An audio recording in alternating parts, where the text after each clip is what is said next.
It was just past midnight inside Clarence House when the sound of a creaking hinge echoed through the marble corridor. A royal guard, trained never to flinch, stood frozen. He'd seen Her Majesty Queen Camilla enter her private chamber alone hours earlier. But now the cabinet inside her room was open, revealing something no one in the royal line was ever meant to witness. When King Charles arrived moments later, his face turned pale. What lay behind that hidden door would challenge centuries of royal secrecy and test the loyalty of everyone inside the palace. If you love uncovering the hidden side of royal life, the secrets, the loyalty, and the moments history tried to bury, then you're in the right place.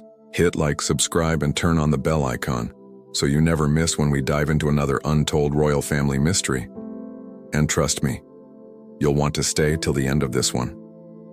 The truth behind that midnight discovery? It's far darker than anyone expected. The palace slept beneath a cold silver moon. The rain outside beat softly against the old stone walls of Clarence House, the residence where history itself seemed to breathe through the hallways. Every portrait, every ticking clock held the weight of stories untold, some beautiful, some buried. Royal Guard Thomas Bell stood on the night post beside the east corridor, his uniform crisp, his eyes trained on the dimly lit passage that led toward Queen Camilla's private quarters.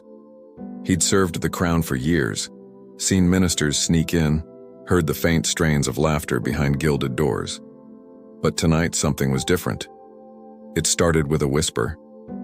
Faint, barely human, like fabric brushing against wood. Thomas stiffened.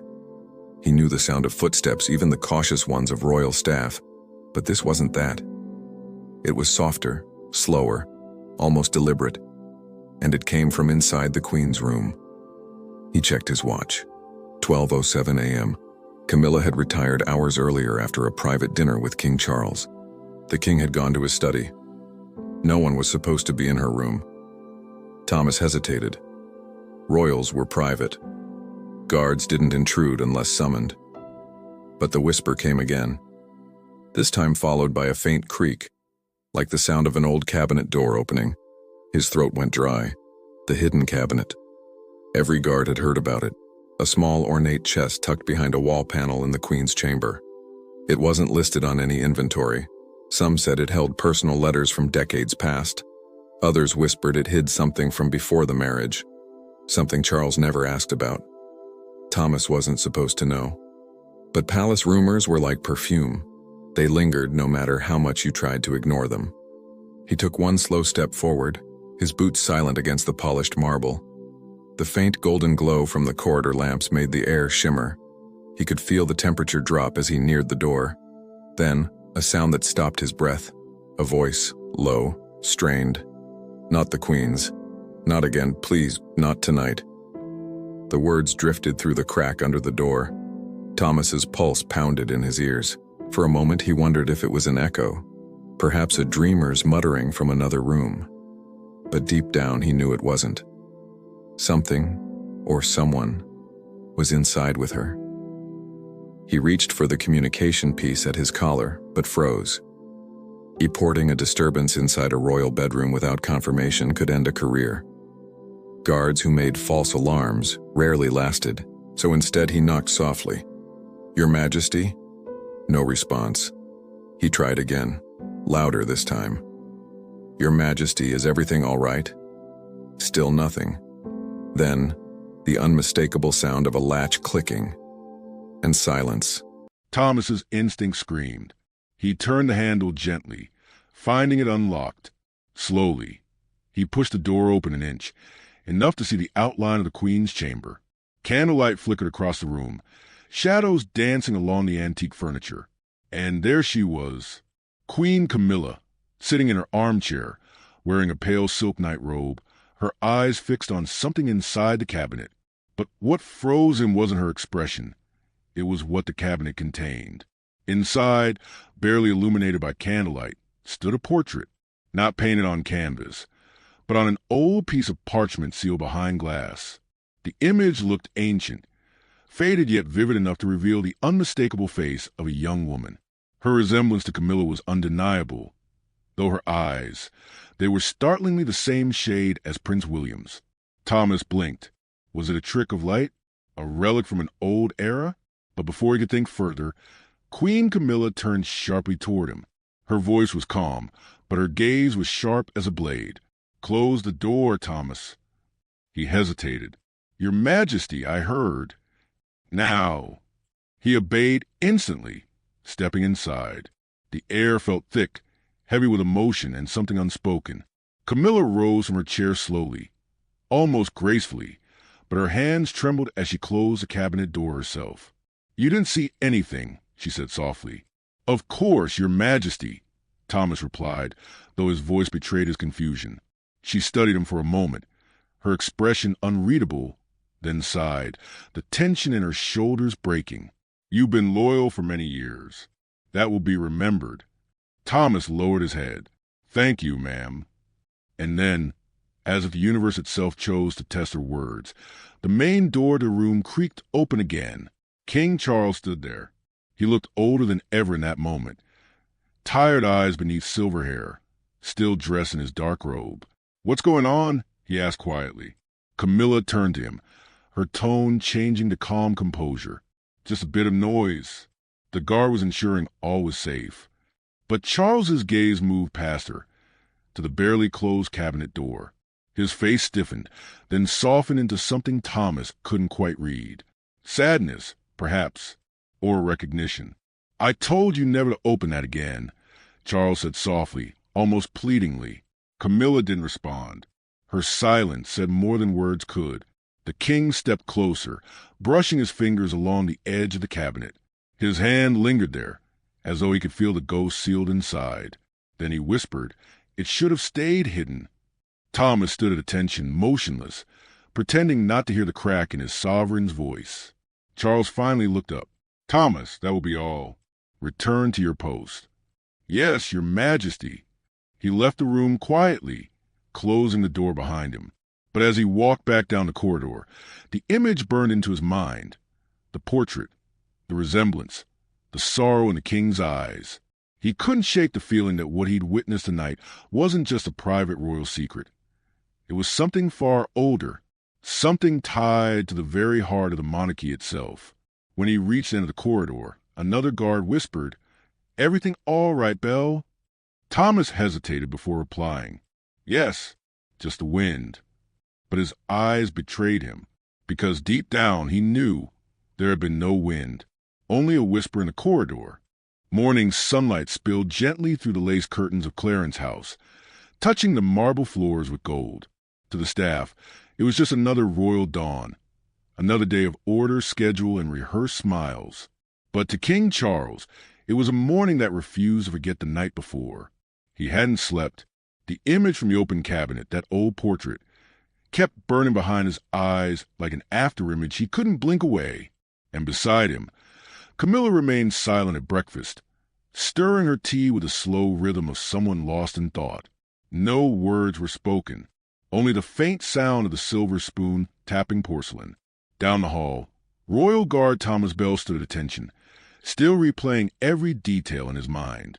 He'd seen strange things in the palace before, unmarked letters, sealed rooms, even the occasional quiet family argument muffled by walls, but nothing like this. There was something alive about that painting, something forbidden. And now, the Queen's eyes followed him wherever he went. Later that morning, Thomas was summoned not by Camilla, but by Sir Michael Stenton, the King's personal secretary, a man of precision, order, and an aura that warned you never to ask more than you were told. "His Majesty wishes to see you," Stenton said curtly. Thomas swallowed hard. Now. The king's study smelled of cedarwood and old paper, files stacked in perfect order, books lined like soldiers on a shelf. Charles stood by the window, his back to the door, hands clasped behind him. "Thomas," the king said softly. "Your Majesty," Thomas replied, standing straight. "You were stationed near the east corridor last night." Charles continued, his tone calm, almost too calm. "You entered the Queen's room." "Yes, sir," Thomas said, "only because I heard movement." "I know," Charles interrupted. "You acted as trained. You did nothing wrong." That pause, a quiet so heavy, it felt almost ceremonial. "Tell me," Charles said at last, What did you see? Thomas hesitated. The truth sat heavy on his tongue. Only Her Majesty, and a cabinet open, sir. Did you look inside? No, sir. The king studied him. The look wasn't suspicion. It was fatigue. Deep bone-deep fatigue. Good, Charles said. You may think this strange, but that cabinet has not been open in over 40 years. Thomas blinked. 40, Your Majesty? Charles turned toward the window again, his reflection caught in the glass, regal yet fragile. It was built during my mother's reign, installed by her personal craftsmen. Only 2 people have ever known what it holds, the Queen Consort and myself. May I ask, sir, what it contains? You may ask, Charles said quietly, but I cannot answer. He turned fully now, his expression marked by something between grief and nostalgia. You see, Thomas, some parts of royal life are not meant for public eyes, not because they're scandalous, but because they are too human. Thomas nodded, unsure what that meant, but the king dismissed him with a gentle wave. That will be all. As the guard exited, Charles let out a long breath and moved toward the cabinet in his own study, the identical twin of the one in Camilla's room. Few people knew it existed. Even fewer knew that together, the 2 cabinets formed one story. He opened the door. Inside lay another portrait, this one of a young man, dressed in military attire. His face was youthful, noble, and unmistakably royal. But his uniform wasn't British. It bore insignia of a foreign regiment, long dissolved before Charles's birth. Charles reached for a hidden drawer beneath the portrait and withdrew a folded letter. The paper was fragile, yellowed with age. His mother's handwriting flowed across it like a ghostly whisper. To whoever inherits this burden, some truths are not meant for the throne. They live between bloodlines, not above them. If this letter is found, know that love, not duty, once decided the course of this family. Elizabeth R. Charles closed his eyes. For years he tried to ignore it. The quiet rumor that his great-grandfather had fallen in love with someone outside the realm of royalty, that the union had resulted in a child hidden for the sake of the crown. His mother, Queen Elizabeth II, had kept it buried, quite literally, behind layers of walls and generations of silence. And that woman in Camilla's portrait, the one so hauntingly familiar, she was said to be that child's descendant. It meant that Camilla, unknowingly, perhaps, was connected to that buried lineage, a bloodline long hidden to protect the image of a perfect monarchy. Charles sat down heavily, his hand trembling. His heart ached not with betrayal, but with sorrow, the kind of sorrow that comes when history refuses to stay silent. Love and duty, he whispered to himself. One always wins. The other always breaks. Meanwhile, in the servants' quarters below, whispers began to spread. One maid claimed she'd seen the Queen crying quietly that morning. Another said a piece of parchment was delivered to the king's room under high security. By noon, every corridor hummed with speculation, but one detail silenced everyone. The guard were now ordered never to approach the Queen's quarters after midnight. Ever again. Thomas overheard this as he walked past 2 senior guards. Strange order, one muttered. Were they hiding? The other shrugged. If you value your post, don't ask. But curiosity is a dangerous thing inside royal walls. That evening, as Thomas resumed his night duty, he found himself once again standing near that same corridor. The air was quiet, too quiet. He looked at the Queen's door. No movement, no whispers. And yet, faintly, almost imperceptibly, he heard a sound from inside. This time not a voice, not a creak, a tune, a lullaby, old, haunting, and beautiful, the kind sung by mothers long before titles and crowns ever mattered. He recognized it instantly. It was the same lullaby played once during Queen Elizabeth's memorial, a private moment the public never heard. Thomas's breath caught. The melody drifted through the corridor, weaving through the air like smoke. It was a song of remembrance, a song of connection. And somewhere within that sound, the truth seemed to hum, that behind the walls of the palace, the royals were not just figures of history. They were a family haunted by their own forgotten love. Midnight again, the hour when secrets breathe. The palace was quiet, that strange kind of quiet that seems to listen back. Outside, the rain had returned, washing the night in silver. Inside, King Charles walked the length of his private hall, one hand behind his back, the other gripping a folded letter, his mother's letter, the same one he had found that morning. He hadn't spoken to Camilla all day. Their breakfast silence had stretched into lunch, then dinner, and now into night. He had tried to lose himself in state papers, but every line blurred into the same haunting phrase. Love, not duty, once decided the course of this family. He stopped outside her chamber. The same door, the same corridor, the same cabinet. Only this time, he didn't knock. Camilla looked up as the door opened. She had expected him. She sat by the fire, still dressed in her evening gown, her expression calm, too calm. Couldn't sleep? She asked softly. Charles closed the door behind him and stepped forward, his face lined with exhaustion.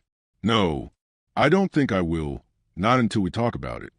Camilla's eyes flicked to the folded paper in his hand. You found it? Yes, he said, and I remember that portrait. He paused, studying her face. You knew what it was, didn't you? Camilla set down her glass, her hand steady. I had my suspicions. Suspicions?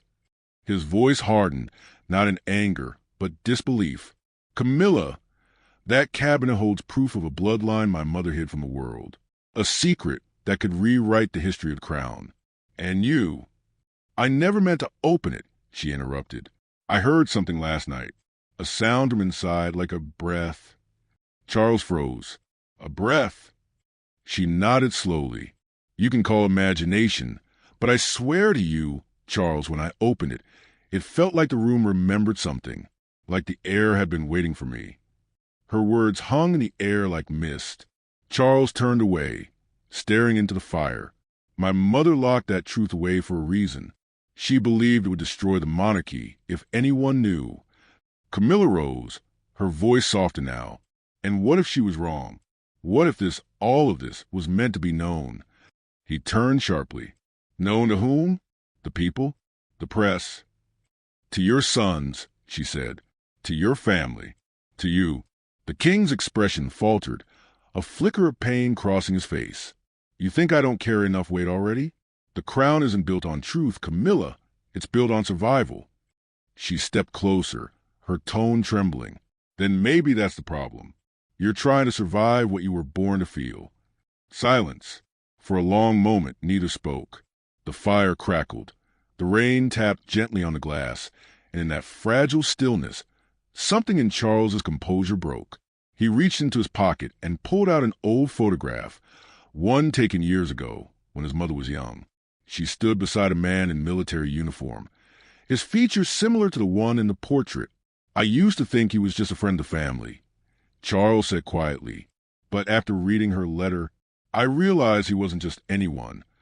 Camilla's eyes softened. He was the man she loved, wasn't he? Charles nodded slowly, and she gave him up for duty. He looked up, tears glinting in his eyes. Just as I've done, time and time again. Camilla stepped forward, touching his arm gently. You haven't given up everything. He met her gaze. Haven't I? Her expression softened. Charles, you're not your mother. You're allowed to be both, a king and a man. He laughed bitterly. Try telling that to Parliament. Or to history. Camilla smiled faintly, though her eyes were wet. History doesn't write itself, Charles. People do. Maybe it's time the story changed. Outside the door, Thomas Bell, ever faithful, stood on guard.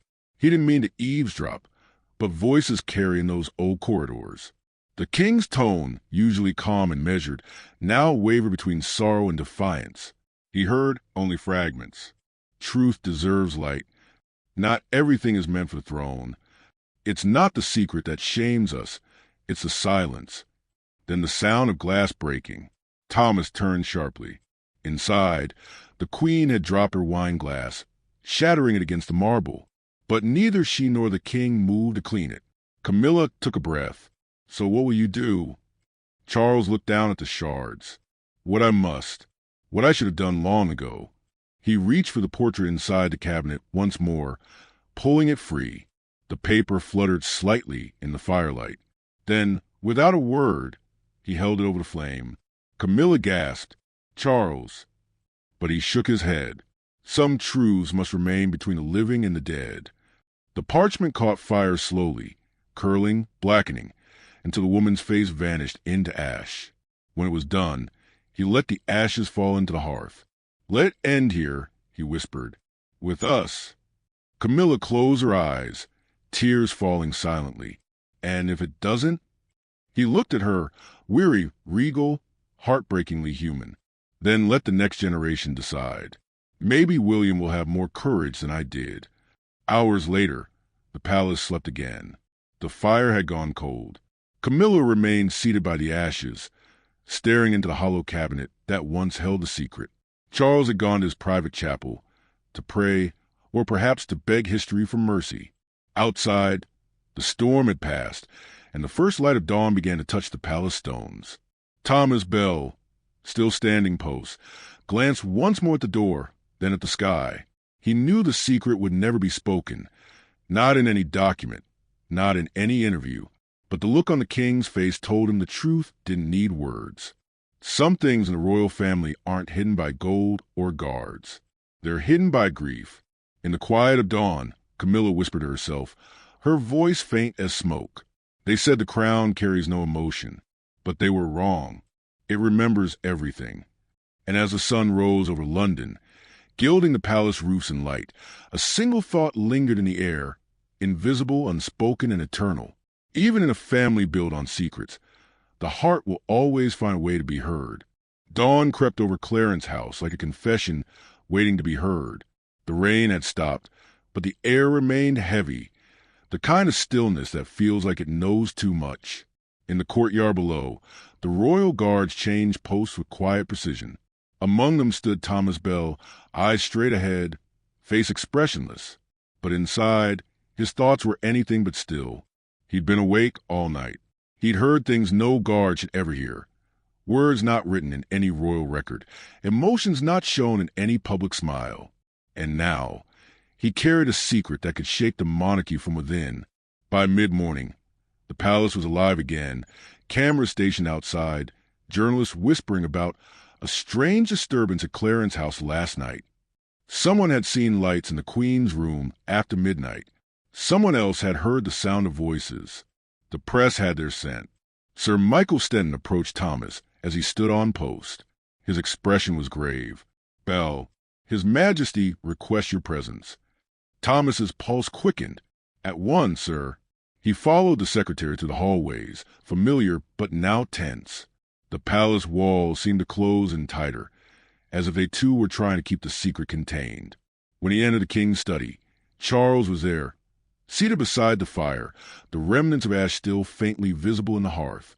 Beside him stood Camilla, her face calm but pale. "Thomas," the king said softly, "you were on duty last night." "Yes, your Majesty." "You saw more than most ever will." "Yes, sir." The king nodded slowly, then rose, walking closer until he stood just inches away. His gaze held the weight of command and trust. "What you witnessed," Charles said, "was not scandal. It was history, a part of this family that must remain between us." Thomas bowed his head. "Understood, your Majesty." Camilla stepped forward, her voice gentler. "Do you understand what that means, Thomas? You'll be keeping something that even history books will never touch. That's a heavy burden." Thomas met her gaze. "With respect, ma'am, it's my duty to carry it." Charles's expression softened, relief, sorrow, and gratitude all blending in one tired smile. "You've done your service with honor," he said. "From this day forward, you are released from all questions regarding last night. Should anyone ask, you heard nothing, saw nothing, and know nothing. Do you understand?" Thomas nodded. "I do, sir." The king extended his hand. "Something rare?" Thomas hesitated, then shook it. The gesture was brief, but it said everything words could not. Outside, the storm of rumors began to swirl louder. By evening, tabloids buzzed with headlines. "Midnight emergency at Clarence House." "Unusual tension between king and queen after private incident." Guards report strange activity in royal quarters. The palace issued a statement calling it a private family matter. But in truth, no statement could stop what always came next: curiosity. The British public had always adored royals, but they had also always watched them. Every gesture, every silence, every flicker of emotion. And when silence lingers too long, the imagination takes over. That night, Thomas returned to his post again, standing in the same corridor where it all began. The Queen's door remained closed. The cabinet, now empty, stood behind it, silent once more. He exhaled slowly, thinking of everything he had heard. The portrait, the letter, the king's broken words. He'd sworn to protect the family. But now he realized he was also protecting something bigger, their humanity. Because behind the titles and crowns, behind the polished waves and rehearsed smiles, were people who had loved, lost, and wept in silence like anyone else. He thought of the Queen's trembling hands, the King's tired eyes, the ash in the fire. Then he whispered to himself, a soldier's vow renewed not by command, but by conviction. The crown may belong to history, but their hearts belong to those who guard them. And with that, he straightened his back, his resolve firm. Days passed.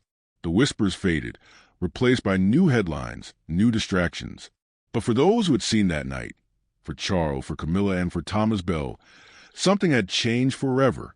In private moments, the king would still glance at the cabinet's place on the wall, his mind wandering to the truth he burned but could never forget. Camilla, too, would sometimes wake in the middle of the night, swearing she heard that soft lullaby again, the one that had drifted to the corridor like memory itself. And in the quiet of those hours, they both understood something their predecessors never could, that even in a world of protocol and ceremony, the heart will always find a way to tell its story. Years later, when Thomas retired from the Royal Guard, he received a letter sealed with the king's emblem. To Thomas Bell, for your loyalty beyond duty, for guarding not just the crown, but the humanity beneath it. Some secrets serve history best by being forgotten, but not by those who protected them. Charles R. Thomas folded the letter carefully, placing it inside his uniform chest beside his medals. He never told anyone about that night. Not his wife, not his children, not even the memoir he was once asked to write. But sometimes, when he looked at old photographs of the royal couple smiling from the palace balcony, he'd see something in their eyes that the cameras could never catch. A quiet understanding, a shared weight, and a secret only 3 souls would ever know. Candle, final scene. Late one evening, years later, as the bells of Westminster chimed across London, the lights of Clarence House glowed softly once more. Inside, Camilla sat alone by the same fireplace, the cabinet restored but empty, not of secrets, but of peace. She whispered into the silence, as though speaking to someone unseen. It's over now. Rest. Outside, the rain began again, gentle, rhythmic, eternal, and for the first time in a long time, the palace slept without whispers. Movie camera final outro message for YouTube narration. Soft background score fades and gentle piano and rain sounds. In the world of crowns and cameras, it's easy to forget. Even kings and queens carry ghosts of the past. Behind the polished image, they are still human, bound by love, haunted by choices, and remembered not for their secrets, but for their hearts. If this story moved you, if you believe the royal family holds more humanity than the headlines ever show, then tap like, subscribe, and share the story. Because somewhere behind the palace walls, another midnight whisper might still be waiting to be heard.